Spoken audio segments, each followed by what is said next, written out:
Sir Kommineni గారు, చంద్రబాబు నాయుడు గారు వెన్నుపోటు పొడిచి ముఖ్యమంత్రి ఎన్టీఆర్కి 30 ఏళ్ళు అయింది, 3 దశాబ్దాలు.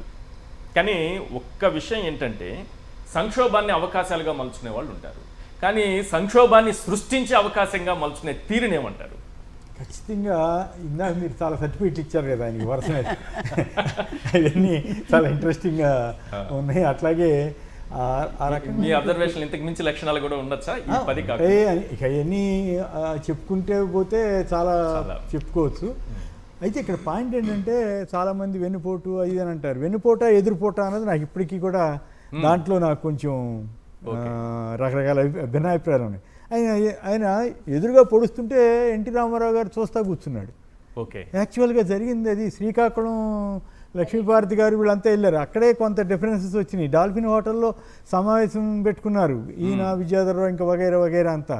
ఆ తర్వాత ఇక్కడికి వచ్చి సెక్రటరియట్లో కూర్చుని మేమంతా వెళ్తే చూస్తే ఎమ్మెల్యేలు రావటం కలవటం ఈయన ఏదో మాట్లాడటం మధ్యలో మాతోటి మాట్లాడటం ఇవన్నీ జరుగుతూ వచ్చినాయి.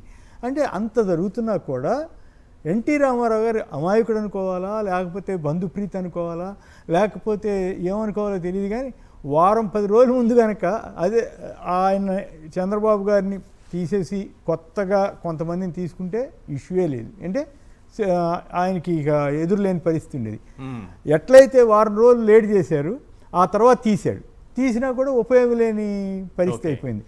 ఆయన చంద్రబాబు గారిలో ఉన్నటువంటి లక్షణం ఏంటంటే మీరు అన్నట్టు వ్యక్తిత్వ హననం చేయగలరు, లక్ష్మీపార్వతి గారిని చూపించగలరు, దగ్గుబాటి గారిని బకరా చేయగలరు, ఆ తర్వాత ఒక పోలీస్ అధికారులను కూడా మేనేజ్ చేయగలరు. నాకు ఇప్పటికీ గుర్తుకొస్తూ ఉంటుంది. దగ్గుబాటి వెంకటేశ్వరరావు ఇంకా ఢిల్లీలోనే ఉన్నారు. ఆ టైంలో నేను వీరింటికి వారింటికి మధ్య తిరుగుతూ ఉండేవాళ్ళం ఏం జరుగుతుందని. అక్కడ ఒక పెద్ద పోలీస్ ఆఫీసర్ కనిపించేవాడు. ఏందా అనుకునేవాళ్ళం. సరే ఏదో రాజీ జరుగుతుంది అనే ప్రయత్నం అనే ప్రచారం జరిగేది. ఆ తర్వాత జరిగింది ఏంటంటే దగ్గుబాటి గారిని బకరా చేసి ఆయన్ని వాడుకుని తర్వాత పక్కన పెట్టి వాడుకుని వదిలేడు లక్షణంలో ఇది ఒక ఎగ్జాంపుల్. అది సక్సెస్ఫుల్గా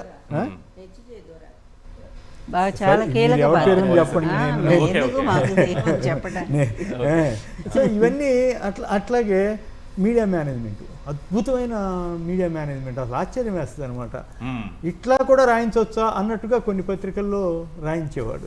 ఆయన రాశాడా లేకపోతే వీళ్ళే ఉత్సాహంగా ఆయన కోసం రాశారా అనేది ఎవరికి వాళ్ళు ఊహించుకోవచ్చు. కానీ మొత్తం మీద వీళ్ళు లండన్ వెళ్ళారు, దేనికి వెళ్ళారు అన్న దాని మీద పెద్ద చర్చ జరిగేది. ఇప్పుడు అది నేను చెప్పడం నాకు ఇష్టం లేదు, కానీ చెప్పాల్సిన అవసరం లేదు. కానీ అది ఆ టైంలో ఎన్టీ రామారావు గారు ఆ ఫైల్ మీద సంతకం చేశారు. ఏది ఒక ఎన్నో డిస్టిలరీలు మొలాస్ ఇష్యూ వస్తూ ఉంది, రైతులకు ఇబ్బంది అవుతుందని చెప్పి డిస్టిలరీస్ ఇష్యూ సంతకం చేశారు ఎలవ్ చేద్దామని.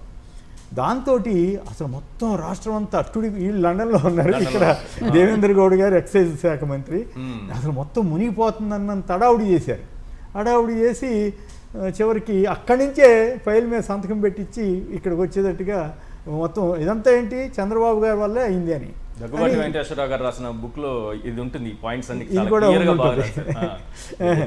అదే కాదు, అంటే అన్ని రకాలుగాను కూడా ఆయన చాలా, అది వ్యూహాత్మకమా లేకపోతే కుట్రపూరితమా ఎవరికి కావాల్సిన భాష వారు వాడుకోవచ్చు. కానీ యాజ్ ఏ జర్నలిస్ట్గా మాకేమనిపించేది ఏంటంటే చాలా నేర్పరితనంగా అందరినీ ఆకట్టుకున్నాడు.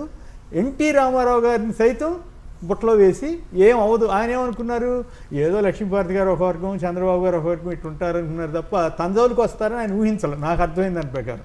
ఎందుకంటే ఆ రోజుల్లో నేను ఆర్టికల్స్ రాస్తుండేవాడిని. ఒక 4 రోజుల ముందు ఒక ఆర్టికల్ రాస్తే ఆయన హెచ్ఆర్కే గారిని ఉండేవారు, ఏం హెడ్డింగ్ పెట్టాలండి అన్నారు. చీలిక దిశగా తెలుగుదేశం అన్న యథారకంగా అనేసారు. అంటే అదేంటి అన్నారు. జరిగేది అదేనండి, 1996 ఎలక్షన్స్కి అది జరుగుద్దని అనిపిస్తూ ఉంది ఇక్కడ జరుగుతున్న పరిణామాలను బట్టి అన్న. కానీ ఆశ్చర్యం ఏంటంటే మా అందరి ఎస్టిమేట్స్ తప్పిపోయినాయి, కరెక్ట్గా 4 రోజుల్లోపే అంత అయిపోయింది. ఇట్లా ఆయన మీడియాని వాడుకోగలిగారు, వ్యవస్థల్ని వాడుకోగలిగారు, అట్లాగే మన ఏమంటాము రాజకీయంగా ఎమ్మెల్యేలందరినీ భయపెట్టారు. ఎట్లా ప్రలోభాలు, వైస్రాయ్ హోటల్లో జరిగిన కథా కమామిషు, అక్కడ ఏం జరిగింది అదంతా సరే ఎవరి ఊహాగానాలకు వారికి వదిలేసిన ఎమ్మెల్యేని భయపెట్టారు. ఎట్లా భయపెట్టారు, మీరు కనుక రాకపోతే అసెంబ్లీ రద్దు అయిపోద్ది అన్నారు. ఎస్ రామచంద్రరావు గారు అని అడ్వకేట్ జనరల్ ఉండేవారు. వారు తర్వాత రోజుల్లో రాజశేఖర రెడ్డి గారి ఇష్యూ ఒకటి వస్తే ఆయన ప్రెస్ కాన్ఫరెన్స్ పెట్టారు. అప్పుడు రామచంద్రరావుతో కలిసి మేమంతా కూర్చున్నప్పుడు నేను ఎందుకో అడిగా చివరిలో, అయ్యా ఏంటి ఎన్టీ రామారావు గారికి మీరే సలహా ఇచ్చారంట కదా ఏది అసెంబ్లీ రద్దు చేయమని అట్టట్టు ఇచ్చారు, మళ్ళీ చంద్రబాబు దగ్గర మీరు ఎట్లా ఆయనకు కూడా మీరు సాయపడ్డారంట కదా అని అడిగితే ఎస్ అన్నాడు. నేను ఆశ్చర్యపోయాను, నిజంగా ఆయన పెద్ద లాయర్ అనమాట ఆ రోజుల్లో. అవును నేను అడ్వకేట్ జనరల్ ఎన్టీ రామారావు దగ్గర, అవును చేశాను కరెక్ట్ అన్నాడు.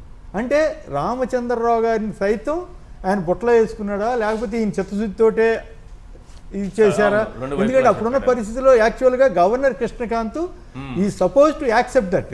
దీంట్లో కూడా కాంగ్రెస్ రాజకీయాలు కూడా ఉన్నాయి. నాతోటి తర్వాత రోజుల్లో కాంగ్రెస్ వాళ్ళు కొందరు చెప్పేవాళ్ళు, కోట్ల విజయభాస్కర్ రెడ్డి వీళ్ళు రద్దు చేసేయండి ఎన్టీ రామారావు గారు చెప్పినట్టు అని చెప్పారు వాళ్ళంతా. కానీ పివి నరసింహారావు అడ్డం పడ్డారనేది నేను చెప్పటల్లా, వేణుగోపాలాచారి గారని మాజీ మంత్రి, ఆయన ఎన్టీ రామారావు గారికి బాగా సన్నిహితుడు. అప్పుడు ఆయన ఇక్కడ ఇట్లాగే ఒక సాక్షిలోనో లేకపోతే ఇంకో టీవీలోనో నాతోటి మాట్లాడతా, మేము ఢిల్లీలో తిరిగామండి ఆ రోజంతా అని పివి నరసింహారావుని కూడా మేము మేనేజ్ చేయగలిగాం అన్నట్లుగా చెప్పడం జరిగింది అనమాట. సో పివి నరసింహారావు ద్వారా గవర్నర్ కృష్ణకాంత్ని మేనేజ్ చేశారు, ఎమ్మెల్యేలకేమి ఉద్యోగాలు పోతాయని భయపెట్టారు. అలాగే ఎన్టీ రామారావు ఉంటే పార్టీ దెబ్బతినిపోద్ది, అసలు ప్రజలకు ఏం జరగట్లేదని ఇంప్రెషన్ ఇచ్చారు. దానికి తోడు ఎన్టీ రామారావు కూడా మొదట్లో ఎన్నికలప్పుడేమో క్యాండిడేట్ల విషయంలో ఆయన్ని కోప్పడ్డారని వార్తలు వచ్చినా ఆ తర్వాత రెవెన్యూ ఫైనాన్స్ 2 శాఖలు ఇచ్చి ఆయనకి ఇంపార్టెన్స్ ఇచ్చారు. చంద్రబాబు అయితేనే సమర్థుడు, ఇక అసలు ఇంకెవరు లేరనేటువంటి ఇంప్రెషను ఇప్పించుకోవడంలో అతను సక్సెస్ అయ్యారు, దాంట్లో అనుమానం లేదు. సో ఇవన్నీ వెరసి ఈ కుట్రలనండి లేకపోతే వ్యూహాలనండి ఇవన్నీ కలిపి చంద్రబాబు సక్సెస్ఫుల్గా సీఎం సీట్లోకి వెళ్ళారు. ఎన్టీ రామారావు గారు అట్లా వీడియోలు చేసుకుంటా మనకు వీడియోలు చేసుకుంటూ ఆయన దెబ్బతిన్నాడు పాప. చివరికి ఆయన ఆ కోర్టు తీర్పు తర్వాత అనుకుంటా కదా, ఆ డిపాజిట్ వ్యవహారం తర్వాత ఆయన హార్ట్ అటాక్ వచ్చి మానసికంగా బాగా నలిగిపోయారు కదా సార్. న్యాచురల్ కదా. నేను చెప్తున్నానండి, ఎన్టీ రామారావు గారు పార్టీ పెట్టినప్పటి నుంచి అనేక నేను తిరుపతిలో ఉన్నా ఎక్కడున్నా అనేక ప్రెస్ కాన్ఫరెన్స్లో ఉండేవాళ్ళం కదా. ఫస్ట్ టైం ఆయన పదవి పోయిన తర్వాత మీడియా ముందు కళ్ళనీళ్ళు పెట్టుకున్నాడు. బహుశా ఎన్టీ రామారావు అంతటి వాడు, మేమందరం అభిమానులమే కదా ఆ రోజుల్లో. 82లో మేమంతా కూడా మాకు తెలుసో తెలీదో కుర్రవాళ్ళం కాబట్టి నిజానికి జర్నలిస్ట్ కానీ వాటి చేయొచ్చు అంటే చేయకూడదన్న సంగతి తర్వాత అర్థమైంది. ఒక రాజకీయ పార్టీ జెండా పట్టుకున్నట్టుగా మేమంతా ప్రచారం చేసాం. రామోజీరావు కూడా ఇది చారిత్రక అవసరం కదా అన్నారు. కాబోలని మేము కూడా అన్నాం, మేము కాదనట్లా. అలాంటి వ్యక్తి, అంత చండశాసనుడు అనేటువంటి వ్యక్తి మా కళ్ళెదుట కళ్ళనీళ్ళు పెట్టుకుంటే మాకు కూడా కళ్ళనీటి పర్యంతం అయినంతగా అనిపించింది.